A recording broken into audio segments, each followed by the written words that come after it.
What's going on today, guys? All right, so today we are going to be doing some adjusting to my Monstera Esqueletos. You all know that I always talk about you have to do your routine check, just walk around to see what's going on. Well, about 2 weeks ago when I was walking around, I noticed that the roots was growing out the bottom of the pot. And I said, you know what, it's not a big deal, I'm not going to worry about it. I watered my plants, and when I watered them, they got a little yellow. So you know that within 24 hours, if you water your plant and it starts turning yellow out of no reason, most of the time it's a watering issue that the roots are just sitting there in water.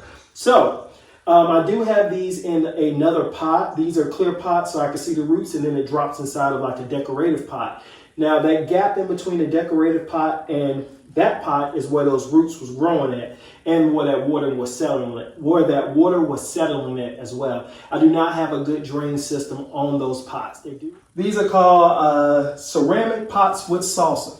Terrible, okay? These are terrible. I bought these years ago, and just to put some plants in there, and just about every one of my plants died or was just about to die in it. It's because they just don't have a good drainage system on there. It seems like this is a good idea, but when that soil goes to the bottom of this pot, it just doesn't escape. Now, why do I use it? I'm playing a risk game. I know how much water I need to put into my plants, and I also have these in a clear pot. So what I can do is just take these pots right on out, water them, can see that it's full of water, and then stick it back in the pot. Or I can just play it by ear and water it how I want to, and it doesn't mean that the whole plant is getting watered. So again, these are nice for decoration, but if you're talking about your plant actually thriving, I would really just consider going with something that just has the holes at the bottom that's just well drained. It's just easier on your plant. I will pick this one up. I had it down on the floor so it doesn't fall and break. All right, guys, so this right here is the Monstera Esqueleto. These plants right here, they prefer a lot of bright indirect light, and if the sun hit the leaves for a little while, it'll be perfectly fine. They do not like their soil to dry out 100%, okay? You can get away with it, but the leaves will start wrinkling, so you just gotta be on it. As soon as those leaves start to wrinkle, go ahead and get it. Don't wait, go ahead and water them. Light, you just want to give as much light as you can. I'm not going to sit here and tell you 10 to 12 hours. If you can give this plant 14 hours of light, it will do great, okay? When it comes to the soil, you want just a nice, chunky, airy mix. But with the Monsteras, we always add in a little bit more indoor pot mix. Why? See if anybody been paying attention. If you guess, because they like to retain their moisture a little bit longer. You are correct. So what we're going to be doing is adjusting this plant. I don't need to repot this plant because the pot, as you can tell, is in good enough size already, okay? So it's not time to repot. Sometimes people, when the roots start growing out the bottom of the pots, the first thing they want to do is repot. You still got, look at all this room I have. If I was to take this plant out right now, you're going to see that it's not filling this whole pot. And if I was to put in even a bigger pot, it's just going to straight struggle because roots will get into the soil. If it's not, I'm gonna tell you this, when you repot your plant and you put it in too big of a pot, the plant is gonna spend all this time down here building out a root system. And your plant up here isn't gonna grow. With that, the hard part is that most of the time you have soil in your pot, right? So imagine you have this little bit of roots right here, but you have this big pot and you water it. You're gonna overwater your plant. So most of the time it's gonna die to root rot. That's why we're so particular about just upgrade your pot just a little bit. Not a lot, just a little bit as it goes. Roots, guys, there's a difference between root bound and just a lot of roots in your pot. Okay, root bound means that you try to squeeze that plant, it's almost like a sponge because it's nothing but hard roots basically, or soft roots, however way, if you just watered it and found out. Okay, that's what that is. Basically, there's no soil in there for those roots to be able to grow into, and that's the reason why we say that it's root bound. Now, if you just have a lot of roots going on and just growing everywhere, it doesn't necessarily mean that it's time for a repot. You could just have to just reposition your plant, which is what we're going to do. So the first thing that I'm going to do is lay this plant down. And since I already have it in the floor and some of the soil that came out, I'm not even going to get my green mat. I'm gonna bring you a little bit closer so you can see what's going on.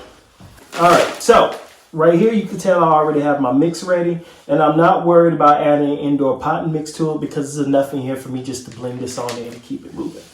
So First thing I want to do is be very, very gentle. I don't know if you can see the roots that are on the side of this. Right here where my fingers at, that's where roots are. What I want to do is gently just go around here. I don't want to break anything. Okay? There we go. That's doing pretty good. I want to be careful to make sure my plant don't really roll over. Oh, that came out pretty good. Here we go. All right. Now what we're going to do is repot. I'm going to add in my mix from right here. Reason why, so that way I don't have to open up another bag of indoor potting mix. I could just mix this in together. Which, this mix could actually be a little bit more finer. I could put a little bit more indoor mix in here.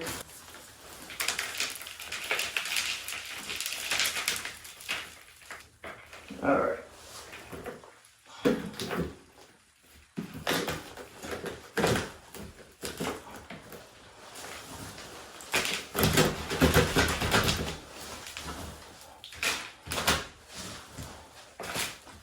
All right, I feel comfortable with this one now.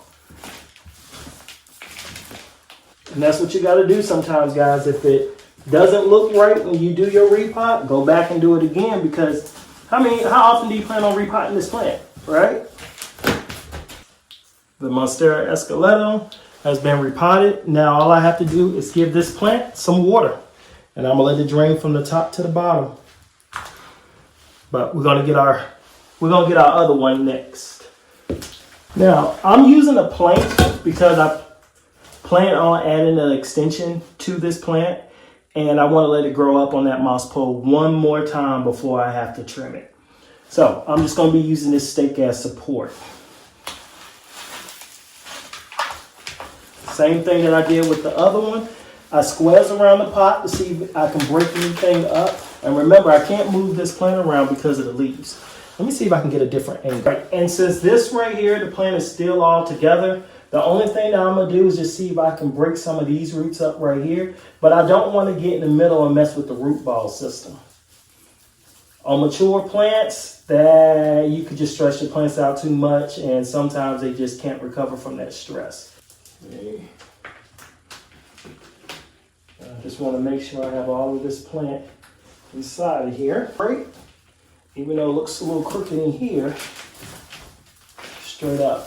Like 90% of my plants, I walked into the plant store, just saw it and had to have it. This was sold in one pot, and I eventually found out that it was 2 plants inside of it. Very easy going plants. The first time of me ever caring for such. I just love how large the leaves are. Now, you want to make sure it gets bright indirect light, and we want to make sure it has a little bit of moisture. Funny thing is, when I bought it from the nursery, the guy who works there, he came back looking for that plant because he was going to purchase it. He saw me there, and then I was about to purchase another one, and he said, "Hey, did you get the other one?" I said, "Absolutely." Showed him a picture of it, and he couldn't be happier. So that's cool. Anytime I do any repotting, I use Super Thrive. Okay, I'm about out of this. I got another box. Really out of this. Anyway, this is what it's called.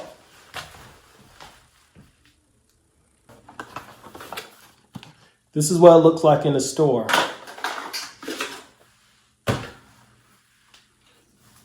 And you also can use Super Thrive when you're fertilizing your plants too. It doesn't get in the way of that. Now, I don't recommend it. Like, I don't recommend using Super Thrive when you are feeding your plant. I feed my plant with every watering cycle. But if some plants aren't looking the way I want them to, then I will put a little bit of Super Thrive in the water and water them in between the sessions. So I water just with the plant food, I water 1 week. And then in 2 weeks, and whenever I water again, I use the Super Thrive, and then I'll just adjust. There we go. I'm gonna put that little drop in there. Funny thing about this, I always end up spilling half out of here. At some point in time, I'm gonna spill half this bottle. I don't know how it's gonna happen. I'm gonna come in the room and see it tilted over on the side or something. I don't know. Anyway, let's water. It's a little heavy. Okay, and we water. Top to bottom, and we want to make sure that it goes through thoroughly. Now, when the water drains and it sits at the bottom of the drain, it's going to come out and it's going to come down here. When it does, I allow that to stay down there for about 15-20 minutes just to make sure the plant is good. Really, until after I clean up the mess. After I clean up all my mess that we made, then I'll just dump out at the bottom of that drain tray. I just dump that water out and the plant's good to go. So the Monstera Esqueletos have been repotted. Always, I appreciate you all rocking with me. Please like, comment, subscribe, share, do all of that good stuff. Y'all take care.